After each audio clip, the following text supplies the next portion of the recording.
Good morning. BA second year political science की आज की 26 जुलाई 2021 की क्लास में मैं डॉक्टर रजनी तसीवाल आप सबका स्वागत करती हूँ। As we are instruct to do the education और the study by the online system, so हम कोशिश ये कर रहे हैं कि आपको आपके पीडीएफ के माध्यम से और आपके यूट्यूब के माध्यम से या व्हाट्सएप के ग्रुप के माध्यम से हम आप तक वो चीज़ें पहुंचा सकें, इसके माध्यम से आप अपनी पढ़ाई को कंटिन्यू कर सकें। क्योंकि नेचुरली कंडीशंस कब पॉजिटिव होंगी हम लोग नहीं जानते, पर हम कोशिश कर सकते हैं कि हम घर बैठ कर के अपनी स्टडी को कंटिन्यू कर सकें। आज का हमारा टॉपिक है उग्रवादी राष्ट्रवाद। नेशनलिज्म। मैंने आपको बताया कि जो नेशंस के प्रति आपका अटैचमेंट होता है, जो अफेक्शन होता है, वो बहुत इम्पॉर्टेंट होता है।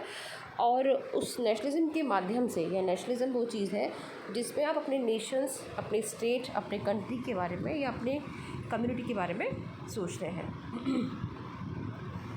जब राष्ट्रवाद भारत में जन्मा तो उसके पीछे बहुत सारे कारण थे, वो मैंने आपको बताए हैं कि किस तरह से अंग्रेज़ों की जो कूटनीति थी या अंग्रेज़ों की जो डिप्लोमेसी थी, जो भारत में लगातार पड़ने वाले अकाल थे, बढ़ती हुई गरीबी थी या अशिक्षा थी, उसने एक बहुत बड़ा योगदान दिया।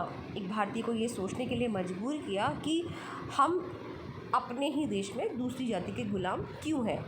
और उसी का परिणाम ये हुआ कि 1885 में A.O. ह्यूम ने कांग्रेस की स्थापना की, और वो जो कांग्रेस थी वो एक निर्वात के रूप में, एक वैक्यूम के रूप में हमारे सामने आई।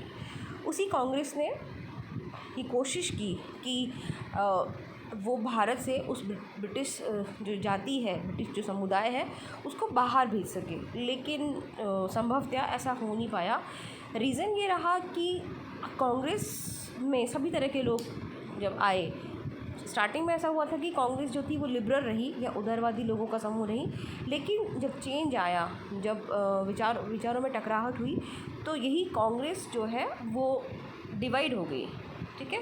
1885 से पहले राष्ट्रीय कांग्रेस जो थी वो अपने जीवन के प्रारंभिक वर्ष में सिर्फ लिबरलिज्म का एक गढ़ रही या उदार राष्ट्रवादी का गढ़ रही, लेकिन थोड़ा थोड़ा सा 1885 से 1905 के बीच में कुछ चीज़ें ऐसी घटी या कुछ घटनाएं ऐसी घटी, और इसी घटनाओं की वजह से जो युवा वर्ग था उसने पूर्ण स्वतंत्रता की मांग को सामने ला के रख दिया।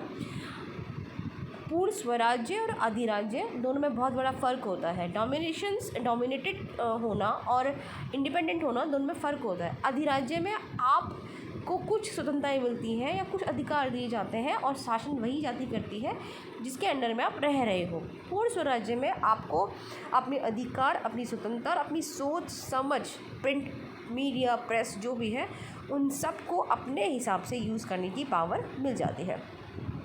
उग्र राष्ट्रीयता, उग्र राष्ट्रवाद के होने के जो कारण थे उसको हम जब डिस्कस करते हैं तो पाते हैं कि सन 1892 का जो सुधार कानून था वो अपर्याप्त था।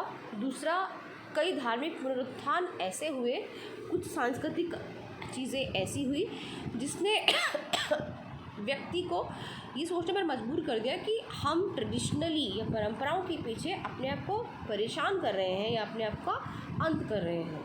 कई प्राकृतिक प्रकोप ऐसे आए जिसने भारत में गरीबी का विस्तार किया, लेकिन उसके बावजूद भी जो बाहर की जाति थी, जो ब्रिटिश जाति थी, वो लगातार हमारा शोषण करती जा रही थी। आर्थिक असंतोष ऐसा था कि जो हम कमाना चाहते हैं, हमारा जो कच्चा माल है वो बाहर जा रहा है, उस पर टैक्स नहीं लग रहा है, वो सस्ते में बाहर जा रहा है, फिर उसी माल से चीज़ें बन कर के हमारे हिंदुस्तान में आ रही है और हम उसको महंगा खरीद रहे हैं। तो ये जो इम्बैलेंस था, imbalance between the cost of thing and the value which we are paying for the things, वो दोनों का जो डिफरेंस था उसने एक असंतोष को जन्म दिया। सबसे अजीब जो बात थी वो ये थी कि भारतीयों के बीच में एक कटुता आ गई थी। कटुता इसलिए क्योंकि जो अंग्रेज जाति थी वो हमें अपने समान नहीं मानती थी।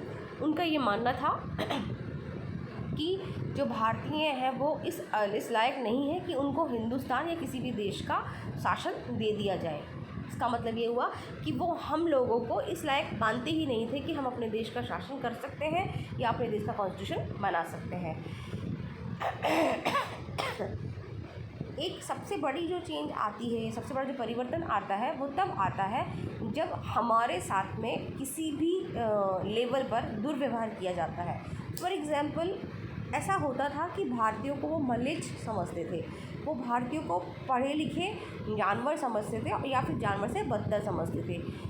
जब भी आपके साथ में इस तरह का व्यवहार होता है तो आपके ब्रेन पर एक ऐसी फिक्स पहचान बन जाती है या एक माइंडसेट बन जाता है कि हम क्या वाकई में इतने बुरे हैं, और यदि हम बुरे हैं तो क्या हमें जीने का अधिकार नहीं है। ये जो डिफरेंस है, जो रेस डिफरेंस है, जो कलर डिफरेंस है, जो बायर डिफरेंस है, इसने हमें इस बात के लिए तैयार किया कि हमें इस दूसरी जाति का अत्याचार नहीं झेलना है।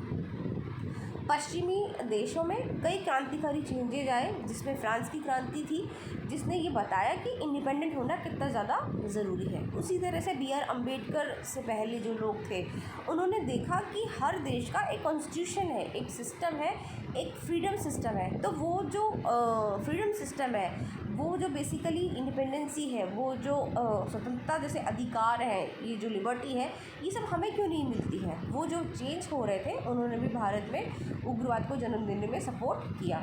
लाल बाल पाल को आप सब जानते हैं, लाला लाजपत राय, बाल गंगाधर तिलक और बिपिन चंद्र पाल, ये तीनों वो नेता थे जिन्होंने उदारवादी नीति को नकार दिया। इन्होंने ये कहा कि कोई भी चीज़ आप किसी से रिक्वेस्ट करके अगर मांगते हैं तो वो नहीं मिलती, क्योंकि कई बार आपको किसी चीज़ को हासिल करने के लिए उग्र होना पड़ता है।